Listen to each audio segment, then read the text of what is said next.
Hello everyone, welcome to Education 747 and 748. I just wanted to make a brief introductory video to introduce you to the content of our coursework this summer. Originally, these two courses spanned 16 weeks and we are shortening them to 8 weeks. So you will notice in the syllabus and course content that there are a lot of optional items that have been made optional for when you have more time perhaps to digest them and for you to really make some educated decisions on where you need to prioritize your time and energy this summer based on your needs and interests. So please keep that in mind. The good news I have for you is that our course texts are free. They are available as ebook on our UWSP library system.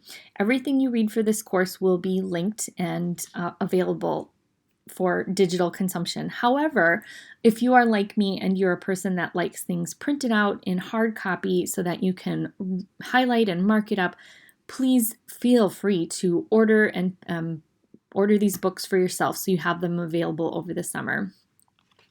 We'll have two main texts that you see here, in addition to all excerpts from all of the following books that you see on the next slide.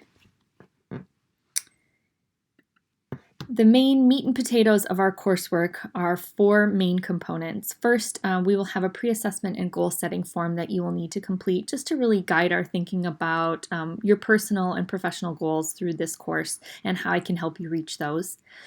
Of course, as with any course you've ever taken with me, there will be a writer's notebook.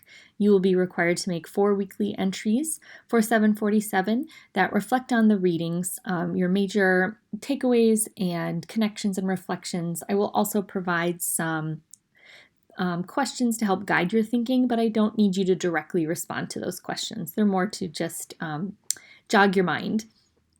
Then you will be required to complete 4 discussion posts. As in any of my other courses, it's the same format. You need to post an original response by Thursday, 300 to 500 words, and then come back over the next couple days and respond to at least 2 of your peers. This is essential so that we can learn from each other and really help refine each other's thinking. And then finally, the big one, the case study. You will work with a striving reader and you will assess and design instruction. So start thinking about who you are going to have access to and be able to work with throughout the course of the summer. So a little bit more about the writer's notebook. There will be 4 weekly entries. Make sure you include a date, title of the materials you read and reviewed, not just limited to what I provide, and notes that highlight your learning and interests. And feel free, like I said, to use those weekly prompts I provide to help inspire your thinking. I do have a naming convention here, and I would like you to share that document with me at my Gmail address so that we can have an ongoing conversation in the margins and I can give you some thoughts and feedback. You will need to submit that same URL every Sunday so that I can mark it as completed and give you a grade, but it should be one Google Doc that has all of your writer's notebook entries all in one spot. Then those discussion posts, as I mentioned, an original response by Thursday, 2 responses to peers by Sunday of that week. There's no word limit or minimum on the responses because some of them will be more straightforward than others.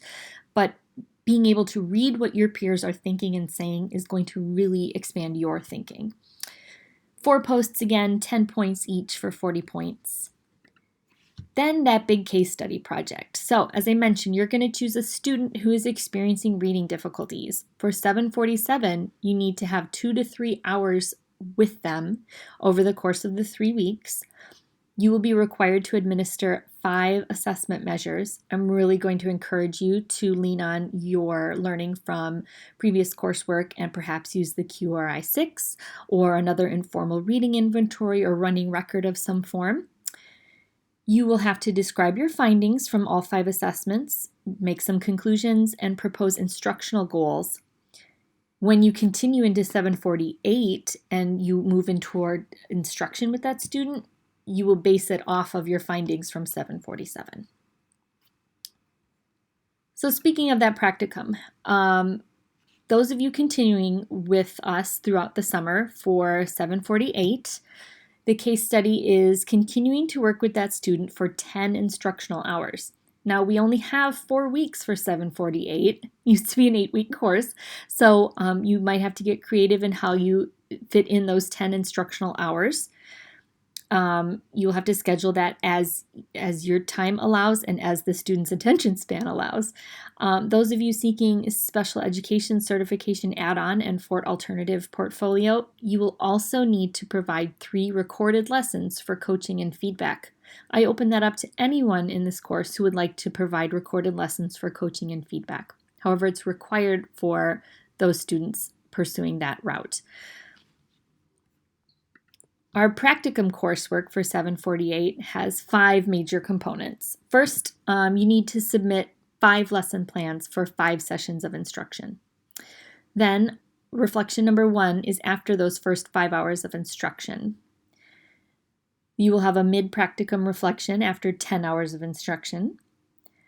You will make a decision-making model. I'll show you what those look like, of course, but you'll have some kind of graphic representation of the process you use when you're diagnosing a student and deciding which assessment tool to use and how to pair it with which instructional tools. And then, of course, a writer's notebook. I'll give you 3 texts from which to choose which one will benefit you the most, and you will keep a weekly journal of your major takeaways, connections, and reflections. So to help you, I've created a document that I will share on Canvas called your reading schedule. This is where each week I have outlined the readings you need to do. For instance, here's reading 1. You get to pick option 1, option 2, or option 3. All 3 are going to help you answer our questions about beliefs. You're welcome to read all 3, but because this course is condensed, I've had to give you options instead of requiring that you read all 3.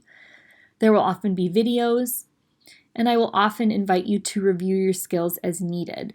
If you recently finished like 746 and you have QRI-6 on the brain, feel free to skip this. If you need a refresher on the QRI-6, here are some instructional videos you might want to follow, and so forth. So we'll have all 4 weeks outlined in terms of the readings you need to do and links directly to the readings or to the videos or possible. I'll show you more review here. If you want to, test your foundational skills or your knowledge of phonics, I'll give you optional review opportunities. I've also created a document called the weekly schedule. In that, it will show you everything you need to, on a 1-pager at a glance, everything you need to complete for that week except the readings. Learning targets, the questions to guide your writer's notebook entries, what you can expect out of the discussion post for that week, and what you need to complete that week to keep up with your case study work. So all 4 weeks for 747 are outlined in this weekly schedule. It should say weekly schedule here. Sorry about that. I'll fix it and post it. So to give you just a quick tour of Canvas, each week you will see an overview that has some reminders of things I expect you to get done that week. Your writer's notebook, a place to turn it in, the discussion of the week, and then any extra case study work that you need to turn in. There might not be something to turn in that week, but if you refer to the weekly schedule, it will tell you what you need to complete that week to stay on course. I hope this video is helpful, and as always, you should feel free to reach out to me at my Gmail or my UWSP email or